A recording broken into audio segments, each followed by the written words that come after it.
Hello, and thank you again for tuning in today. Can you believe it has been almost 2 years since this whole pandemic and COVID came in to disrupt all of our lives in so many different ways?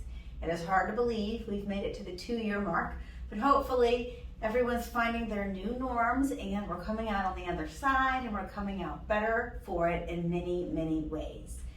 And we have to always make the most of every situation. And so some positive effects that it's had on our workers' compensation world is the legislation surrounding COVID-19 and the impact on our workers. Mostly, in I believe 36 states now have passed laws that say if you're a first responder or an essential worker and you obtain COVID on the job, we get you covered pretty much automatically.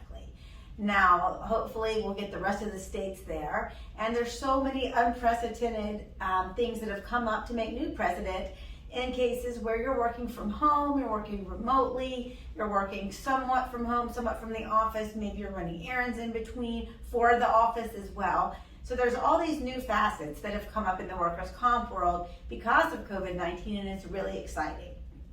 So please read our article discussing it further in depth. But just remember that when you do get hurt on the job, if you are a remote worker and it happens, it still covers you and you still have very similar, if not identical rights.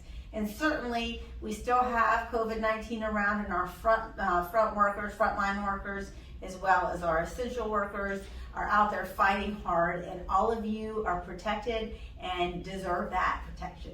So if any of these things come into your life and affect it as we hit the 2-year anniversary and propel forward, please give us a call. We're here to help you out always.